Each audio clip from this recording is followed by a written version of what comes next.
أعوذ بالله من الشيطان الرجيم. بسم الله الرحمن الرحيم. السلام عليكم ورحمة الله تعالى وبركاته. الحمد لله رب العالمين وبه نستعين على أمور الدنيا والدين، والصلاة والسلام على أشرف المرسلين سيدنا ومولانا محمد وعلى آله وصحبه أجمعين. الحمد لله نحمده ونستعينه ونستهديه ونستغفره ونعوذ بالله من شرور أنفسنا ومن سيئات أعمالنا. من يهد الله فلا مضل له ومن يضلله فلا هادي له. من يهد الله فهو المهتد ومن يضلل فلن تجد له وليا مرشدا. أشهد أن لا إله إلا الله وحده لا شريك له، وأشهد أن محمدا عبده ورسوله. اللهم صل وسلم وبارك على سيدنا محمد وعلى آله وصحبه أجمعين. أما بعد. Alhamdulillah, terima kasih kepada Tuan Pengacara Majlis yang saya hormati, tetamu jemputan kita pada malam ini, Cikgu Rashid, Pegawai Penyelaran Dun Jeram, Ahli Majlis Daerah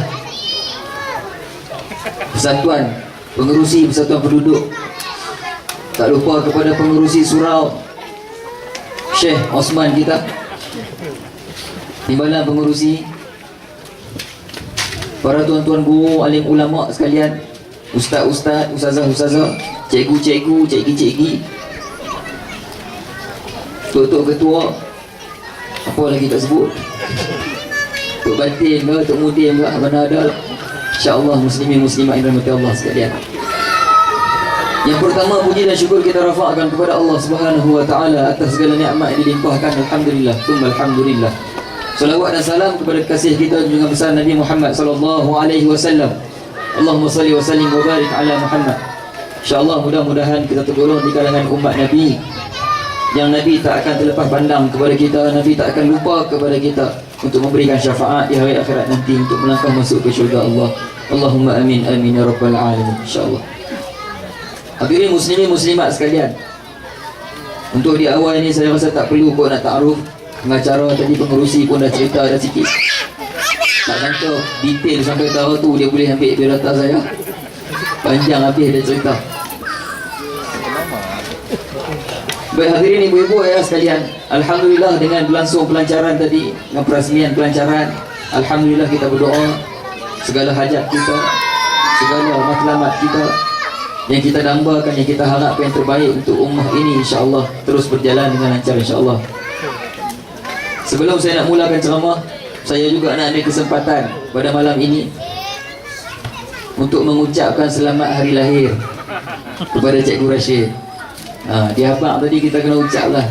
Insya-Allah mudah-mudahan dipanjangkan umur, dimurahkan rezeki, bertambah isteri, insya-Allah. Lain macam Allahumma salli ala Muhammad. Allah salli ala Muhammad jatuh anak. Syafahullah, insya-Allah. Hadirin muslimin muslimat sekalian, kita panggil malam ni nak cerita tentang Isra' Mi'raj dalam bulan Rejab, dan kita dah masuk malam Sya'ban. Dalam Rejab 27 Rejab, tarikh yang umat Islam tak lupa, tarikh yang umat Islam mencermati, meneliti. Kita ni tiap-tiap tahun duk sambut dah. Saya ni malam ni kalau tak berceramah pasal Isra' Mi'raj pun tuan-tuan, ibu-ibu, ayah dah tahu dah cerita ni. Setiap tahun kita bila kita sambut, sama lah macam Maulidul Rasul, kita panggil ustaz, panggil berceramah, cerita tentang Isra' Mi'raj. Dia lebih kepada satu kisah. Tema yang kita pilih tadi daripada satu perjalanan. Cerita tu kita tahu macam mana berlaku perjalanan dia Nabi Isra', Nabi Mi'raj. Tadi masa mengimamkan solat Isya', saya bacakan di rakaat yang pertama saya baca surah Al-Isra', dalam rakaat yang kedua saya baca surah An-Najmi. Kebetulan dengan malam ini maka saya pilih surah itu untuk dibacakan dalam solat. Kita tahu ayat yang menceritakan tentang peristiwa Isra' dan Mi'raj dalam surah Al-Isra' juzuk yang ke-15. Juzuk yang ke-15, ayat yang pertama daripada juzuk yang ke-15, muka surat yang pertama daripada juzuk 15. A'udzubillahi minasyaitonirrajim. Bismillahirrahmanirrahim. Subhanalladzi asra bi'abdihi lailan minal masjidil haram ila al masjidil aqsa alladzi barakna hawlahu linuriyahu min ayatina innahu huwas samiul basir. Sadaqallahul azim. Maha suci Allah yang memperjalankan hamba-Nya. Siapa? Muhammad sallallahu alaihi wasallam. Bila? Lailan, di malam hari, dalam satu malam. Daripada mana? Minal masjidil haram, daripada masjidil haram Makkah. Pergi ke mana? Ilal masjidil aqsa, Masjid al-Aqsa, Baitul Muqaddis di Palestin. Alladzi barakna hawlahu linuriyahu min ayatina, yang mana kami berkati, kata Allah, kami berkati kawasan sekeliling. Kalau kita tengok jalan laluan daripada Makkah nak pergi ke Palestin, orang lalu laluan yang mana? Kita tengok tanah dia subur, tak seperti tanah-tanah di kawasan lain. Nak tunjuk kata Allah berkati, Allah tunjukkan kebesaran Allah. Innahu huwas samiul basir. Sesungguhnya Allah itu maha mendengar lagi maha melihat. Biasanya dalam peristiwa Isra Mi'raj, kita tahu cerita, kita dengar ustaz-ustaz baca dalil mesti surah Al-Isra. Surah Al-Isra dia bagi satu ayat saja cerita pasal Isra Mi'raj. Tapi dalam surah An-Najmi ada 6-7 ayat yang menceritakan peristiwa Mi'raj. Isra, dalam surah Al-Isra kita kena ingat Isra Mi'raj ni ada dua. Isra Mi'raj. Jangan bila orang tanya kata Isra Mi'raj ni apa dia, kita pun kata Isra Mi'raj ni Nabi naik ke langit jumpa Allah, macam tu. Dia dua di situ, Isra Mi'raj. Isra ni berjalan daripada atas muka bumi, daripada Makkah ke Palestin. Nabi naik buraq. Itu Isra. Sebab tu Allah sebut Subhanalladzi asra. Maha suci Allah yang memperjalankan hamba-Nya.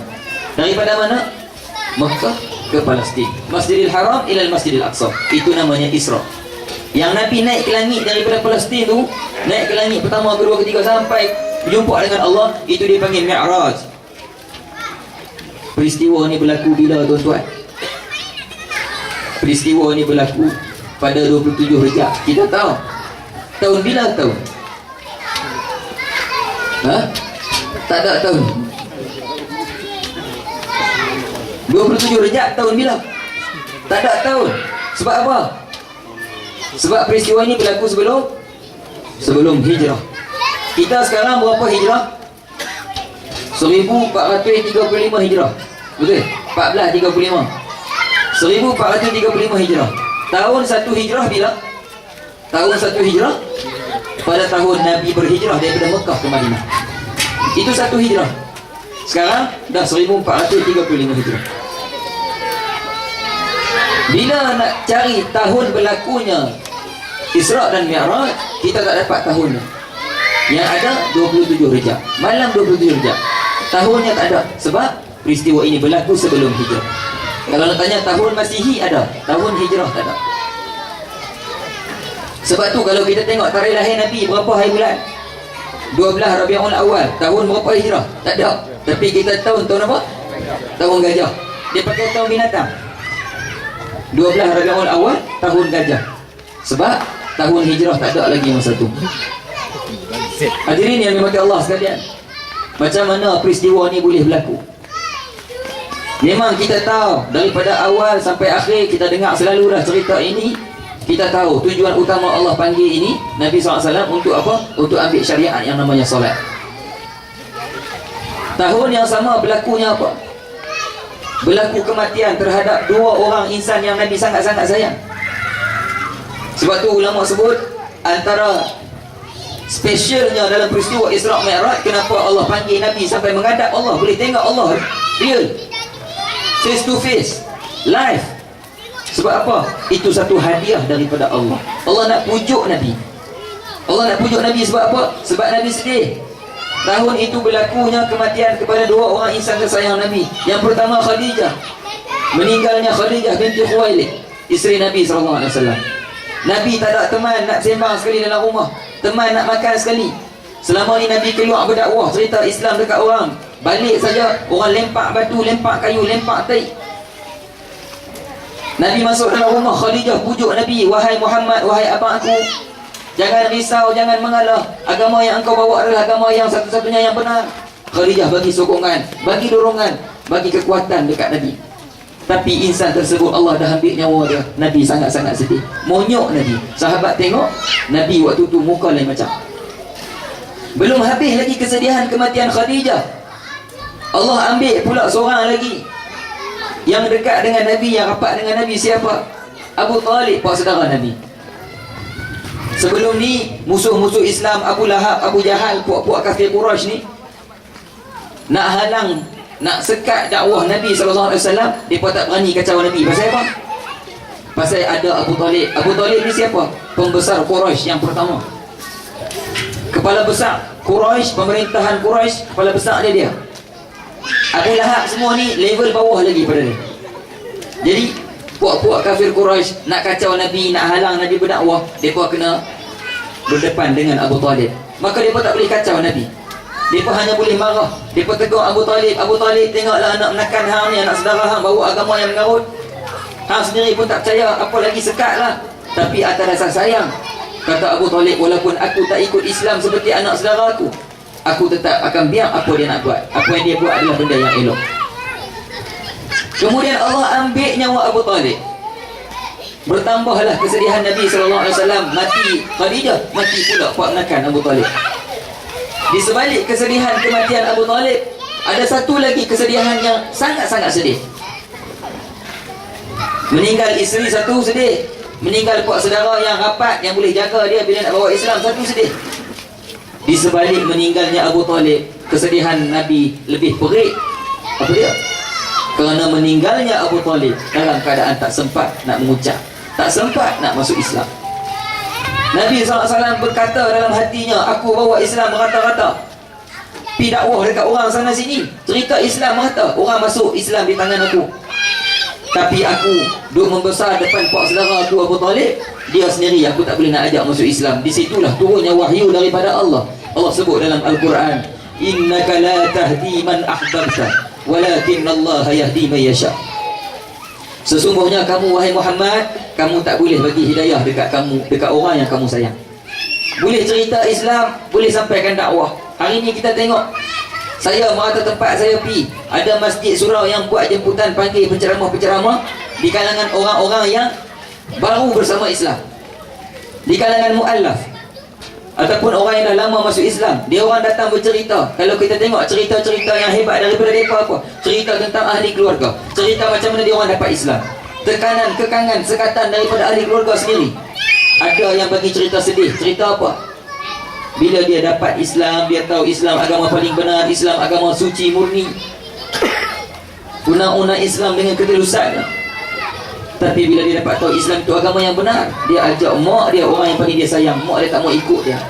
Dia kata depan-depan dia mengadap mak dia mati dalam keadaan sebagai bukan Islam. Sedihnya perasaan. Sebab tu Allah pesan, dulu lagi dah berlaku dah. Pada siapa? Pada Nabi Muhammad SAW. Kata Allah, innaka la tahdi man ahbabta. Kamu wahai Muhammad, kamu tak boleh bagi hidayah kepada siapa yang kamu sayang. Orang terdekat kamu, ahli keluarga kamu tak boleh bagi hidayah. Kamu hanya boleh cerita Islam. Macam kita tengok anak-anak jiran-jiran masyarakat kita, hak tak jaga hukum hakam, hak semayang tak jaga, puasa tak jaga, aurat tak jaga, kita tegur, boleh tegur sajalah. Kita hanya berdoa moga-moga satu hari nanti mereka sedar. Hidayah hanya di tangan Allah. Walakin Allah yahdi man yasha. Akan tapi Allah boleh bagi hidayah kepada siapa yang Allah nak. Maka hasil peristiwa ini, tahun itu dalam sejarah Islam dipanggil Amul Huzun ataupun Amul Hazan, tahun duka cita, tahun yang sangat menyedihkan Nabi.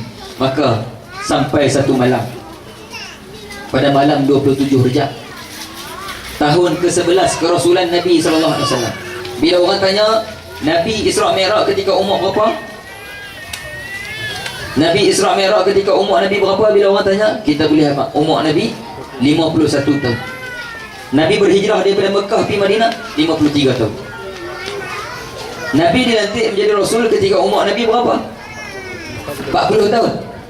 Bila dikatakan peristiwa Isra dan Mi'raj ini berlaku pada tahun ke-11 kerasulan Nabi, bermakna ketika umur Nabi 51 tahun. Maka pada malam tersebut ketika Nabi sedang berbaring, datang dua makhluk daripada atas, Jibril dan Mikail. Datang Jibril dan Mikail duduk di sebelah Nabi SAW. Apa benda mula-mula Jibril buat? dibelahnya dada Nabi SAW. Dada Nabi dibelah. Dalam kitab Kifayatul Muhtaj fil Isra'i wal Mi'raj karangan Syekh Daud Abdullah Fatani, cerita lagu mana keadaan dada Nabi dibelah. Dada Nabi dibelah bermula daripada, tuan-tuan cuba buka ni, tengok lekuk kat sini, ada lekuk kan.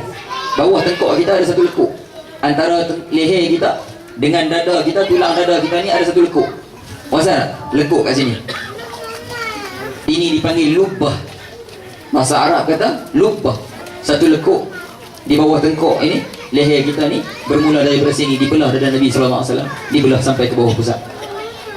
Dibelah dada Nabi SAW. Benda mula-mula Jibril buat apa dia? Lepas belah dada, Jibril ambil buang satu gumpalan darah yang pekat hitam, namanya alaqah. Darah ni tempat apa? Tempat sarang setan. Nabi pernah sebut dalam sebuah hadis di waktu yang lain. Nabi kata apa? Syaitan akan mendampingi manusia, menghasut manusia melalui aliran darah mereka. Kita punya aliran darah dia masuk. Jadi tumpuan aliran darah kita di mana? Di alaqah, di dalam, di atas hujung dekat hati kita. Maka dibuang benda tersebut, dan Jibril ada repair something kat situ. Jibril ada modified dekat tempat hati Nabi SAW. Di sebalik peristiwa Isra' Mi'raj ini, kalau kita buat kajian daripada sudut sains, kita buat kajian, kita tahu Nabi SAW, Jibril buang dia punya pembuluh darah, dan Jibril buat sesuatu di dia punya hati dia tu. Hulu hati ke saya tak tahu.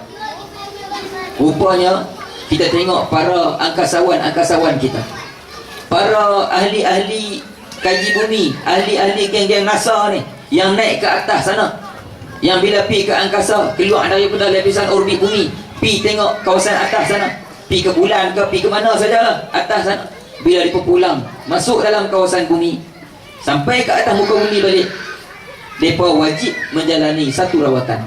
Apakah rawatan tersebut? Betul balik mereka punya pembuluh darah di hati mereka. Ini hikmah di sebalik peristiwa Isra'. Jibril dah buat dekat Nabi dulu. Rupanya kenapa manusia yang keluar daripada atas sana balik kena repair balik? Sebab tekanan di atas sana kita tak mampu lawan.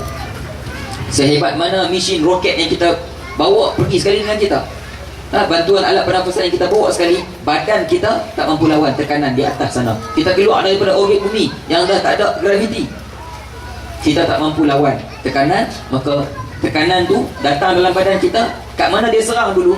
Di pembuluh darah. Patutlah Jibril perbetul otak modify yang saya kata tadi dekat Nabi punya hati. Dan hari ni kita tengok angkasawan kita ke, siapakah yang keluar ke sana, bila dia balik, dia kena jalani rawatan. Lepas Jibril buang alaqah tadi, maka Jibril minta dekat Mikail ayat Zam-Zam dituangkan ke atas hati Nabi SAW, dicucikan hati Nabi sebanyak 3 kali. Tuan-tuan, Nabi ni siapa? Nabi SAW ni siapa? Seorang manusia yang maksum. Maksum ni apa dia? Takkan berbuat dosa, tak pernah berbuat dosa. Tak ada manusia atas dunia ni yang maksum melainkan Nabi SAW. Istilah jahat tak ada pada diri Nabi, istilah buruk tak ada pada diri Nabi, istilah tak baik tak ada pada diri Nabi. Semua yang baik, yang positif. Nabi tak buat dosa, tak buat benda keji, tak pernah buat benda yang Allah murka langsung. Tapi orang macam Nabi yang teramat mulia, teramat suci, yang tidak ada dosa langsung ini, orang macam Nabi ini pun nak jumpa Allah kena cuci hatinya. Apatah lagi kita, tuan-tuan, yang saban hari tangan kita, mata kita, lidah kita tak berhenti. Kita nak bayangkan bagaimana Nabi pernah sebut dalam sebuah hadis. Banyak riwayat hadis Nabi kata di hari akhirat nanti, selesai perhitungan, dihisapnya kita ke syurga atau ke neraka, Allah akan sudikan diri Allah untuk menghadap kita. Kita boleh nak tengok Allah, rupa Allah, kita teringin nak tengok. Hari akhirat Allah akan palingkan wajah Allah ke arah kita untuk kita tengok siapa Allah. Tapi Allah pilih orang tertentu, Allah pilih golongan tertentu. Nabi sebut dalam hadis, adanya golongan yang Allah tak mau tengok langsung golongan tu di hari akhirat. Kita tak mau kita termasuk dalam golongan tu. Kita nak jumpa Allah, kita teringin nak Allah sudi kita tengok Allah. Kita tengok dalam situasi Isra', Dan Mi'raj ini Nabi sebelum berjumpa dengan Allah, Nabi dicucikan hatinya sebanyak 3 kali. Walhal Nabi itu manusia yang tak pernah berbuat dosa. Ini pengajaran yang besar untuk kita faham taraf mana kita, di tahap mana yang kita berada sekarang. Kalau kita dah fikir, kalau kita nak bayang kita nak jumpa dengan Allah di hari akhirat. Setelah itu diminta kepada Jibril, Jibril minta kepada Mikail satu mangkuk lagi yang berisi hikmah dan iman, dimasukkan ke dalam hati Nabi SAW. Hikmah dan iman untuk beri kekuatan kepada Nabi, ketabahan kepada Nabi untuk bawa Islam kepada masyarakat, kepada umatnya. Maka dijahit balik dalam Nabi SAW. Saya tak mau panjang sangat cerita tuan-tuan. Kalau cerita Isra' Mi'raj ni paling kurang sejam setengah. Saya duk pergi merata dah. Kalau kita nak perhabis secara detail satu persatu terperinci, sejam setengah paling kurang. Saya diminta berhenti lebih kurang pukul 11. Gagah tuan-tuan, boleh duduk pukul 11? Boleh tak ni? Boleh. Oleh kerana tuan-tuan jemput saya daripada Penang, pihak berbaloi kita ceramah, saya nak berhenti pukul 2 malam ni. Boleh tak? Boleh. Boleh, tuan-tuan tunggu, saya nak balik. Besok pagi dah ceramah kat Penang pula, saja melawak nak bergurau, InsyaAllah. Setelah Nabi dijahit dada Nabi SAW, dibawa datang kepada Nabi seekor binatang bernama buruk. Kita pun tahu nama binatang ni buruk. Budak kecil Tara ni pun tahu, insyaAllah. Nabi sebut dalam sebuah hadis, Nabi kata, malam aku diisrakan, dibawa datang kepada aku seekor binatang namanya buruk, warnanya putih, besar sedikit daripada keldai, kecil sedikit daripada baral. Sekali dia melangkah, seluas mata memandang. Takat tu saja. Ciri-ciri buruk Nabi sebut takat tu kan. Jangan duk tokok tambah. Kalau tuan-tuan buka buku-buku sejarah Islam, cerita pasal Nabi Isra' Mi'raj, saya baca, saya ingat masa saya kecil-kecil dulu, tahu dia pelukis lagu mana buruk. Dia pelukis gambar kuda, ada sayap. Bukan takat ada sayap, ada apa? Ada tanduk kiri kanan. Hak kiri kanan pun ada, hak depan pun ada. Yang riwayat yang mengatakan tentang ciri-ciri buruk yang betul-betul ada pun apa dia? Buruk, nama dia buruk tu betul dah. Warna dia putih, besar sikit pada keldai, kecil sikit pada baral. Tuan-tuan kenal tak keldai dengan baral? Tengok cerita Piramli kan, dia maki apa cerita, saya tak ingat cerita apa dalam penjara ke apa kan. Apa dia? Dengar suara orang kat belakang. Piramli dia maki dalam penjara, dia kata apa lah, dia kata tak boleh pakai baral, keldai, kelabu asap, dia kata kan. Cerita apa saya tak ingat. Ahmad Albab. Oh, Ahmad Albab, biarlah kot, saya pun tak ingat cerita Piramli kan. Baral disebut, keldai pun disebut. Keldai ni kita tahu bisa tengok kan.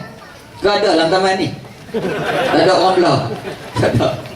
Keldai ni lebih kurang spesies kuda, tapi tak macam kuda. Antara binatang yang Nabi kata haram makan, ada orang kata kuda boleh makan, hukum makan kuda makruh. Tapi kalau kuda tu untuk tunggangan ataupun kuda tu untuk buat perang, maka haram makan kuda tu. Ini perbahasan ulama dalam mazhab, cerita pasal fiqh. Tapi keldai Nabi sebut dalam hadis, keldai kampung, maksudnya keldai yang duduk biasa. Keldai ni kawasan kampung, dia kotor, suka main benda-benda kotor, haram makan. Sikit sangat ulama, lemah sangat pandangan ulama yang mengatakan keldai itu boleh makan. Baik. Keldai dia kecil sikit, macam anak kuda lah kita bayang. Baral lagu mana? Baral dia besar pada keldai. Yang Nabi kata buruk ni duduk tengah-tengah, kecil pada keldai, besar pada keldai, kecil pada baral. Dulu saya kecil-kecil, saya dulu ingat keldai dengan baral ni sama. Keldai tu dengan baral sama. Keldai bahasa Melayu, bahasa Arab himar. Lain lah, dia lain tak sama. Lepas tu Nabi kata, ada juga riwayat mengatakan buruk di kedua belah kaki yang belakangnya ada sayap di bahagian paha. Kemudian yang lain, jangan kita pergi tokok tambah. Kita kata ada tanduknya. Saya baca buku, ada satu buku dia kata ladang kaki buruk. Ladang, tahu ladang kan, dia panggil ladang ke, tapak kaki kuda tu kan, diperbuat daripada emas. Yang tu pun ada orang cakap juga, yang tu tak ada dalam hadis. Tak ada dalam hadis. Binatang ni lah yang Nabi naik. Buruk ni duduk tak mana? Duduk dalam syurga. Dia tak berkawan dengan buruk-buruk yang lain. Dia tak berkawan dengan Burak ini. Dia duduk sekok-sekok dia, duduk satu sudut. Jibril bertanya, hang ni pasal duduk monyok, duduk termenung, putih cinta ke apa? Kata Burak, aku ni segala nikmat aku rasa dah atas langit ni. Tapi aku duduk dengar ada satu nama manusia, ada satu manusia nama Muhammad duduk atas muka bumi sana. Hebat sangat. Makhluk di atas langit semua duduk puji dia. Syoknya kalau aku jumpa dia, aku sangat-sangat rindu ke dia, kata Burak. Ini disebut dalam kitab Jam'ul Fawaid dan Kifayatul Muhtaj. Kemudian Allah takdir, Allah pilih Burak tersebut untuk